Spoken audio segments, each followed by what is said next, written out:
Now, amid the continuing Seoul-Tokyo trade tensions, as we heard before, Korea marks the 74th anniversary of its liberation from Japan's colonial rule tomorrow, August 15th. Now, at the bottom of that trade friction lies decades-old historical issues that is yet to be resolved. The deep scars from Japan's wartime atrocities still upset many here in Korea. To hear more on the two nations' historical row from a foreign expert's perspective, Dr. Hannes B. Mosler, professor at Free University of Berlin's Institute of Korean Studies, joins us through Skype. Dr. Mosler, thank you for joining us. Hi. Now, let's wind the clock back a little bit. South Korea's Supreme Court ruled last year in favor of Korean victims of Japan's wartime forced labor, ordering Japanese firms to compensate them. Japan's trade curbs against South Korea are widely seen as retaliation to that ruling. How do you see Japan's move? Is it appropriate for one country to protest against another's Supreme Court ruling? Well, of course, basically, Japan is free to protest against any other country's court's ruling. What is more important in this case, however, is, excuse me, that Japanese apparently is trying to prevent that Korean victims will be compensated by Japanese companies which have committed crimes against humanity. And this is a real big problem. I understand, of course, that it is very difficult for Japan to face its grim past, but this cannot be a reason for denying historical facts, and it also cannot be a reason for starting a trade war that can have even negative repercussions for the world market. And I just can say it's a pity that the Japanese government engages in these infamous tactics solely for holding up its distorted version of history and for avoiding taking responsibility for its past atrocities. Right. Now, Japan argues that the 1965 Seoul-Tokyo Treaty settled all compensation issues of its wartime forced labor, while Korea argues individual compensations are still open for settlement.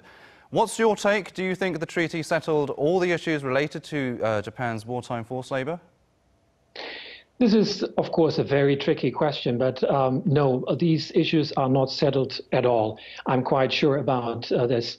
In the first place, back then in '65, the treaty was a dirty deal, you could say. In '65, then strongman Park Chung-hee, he wanted to make quick money, and the Japanese government wanted to have a plenary indulgence or absolution. That is what the deal was about. But even if we take the treaty as a legally binding document, even then we can say the rights for individual compensation claims are still open. And I will tell you why. The very first thing is back then it was the Japanese side, when negotiating the treaty, that insisted on designating the payments of the treaty as a independence congratulation fund and explicitly not as a compensation for those atrocities during illegal occupation of the peninsula. And now they are talking the opposite. So it's absolutely contradictory.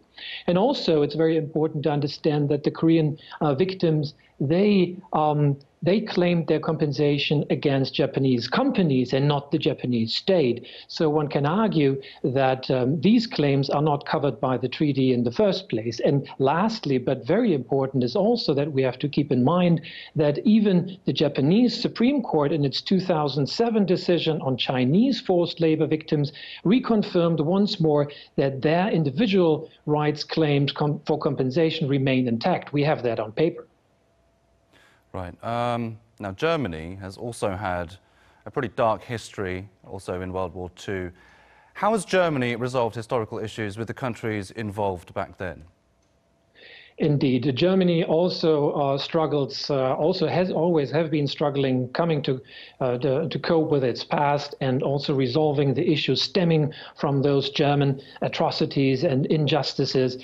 But once Germany was pressed to tackle these very tricky problems, it indeed made efforts to work towards a solution. And the most well-known example here is the establishment of the foundation called Remembrance, Responsibility and Future. And its purpose was to financially compensate those victims of German atrocities and injustices. So the German government paid into the fund, and several thousand German companies also paid into the fund, which then amounted to a sum of 5.2 billion euros, out of which until now 1.6 million victims have been compensated.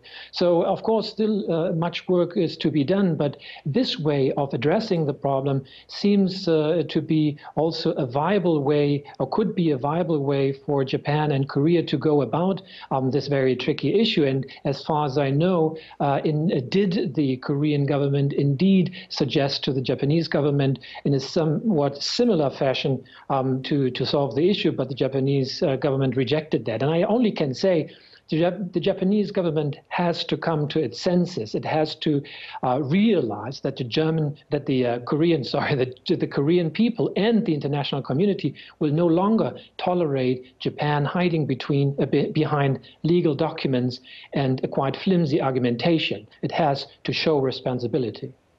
Well, we certainly do hope that Japan can take some cues from Germany in resolving some historical disputes. Dr. Hannes Mosler, thank you for your time today and your insights. Thank you.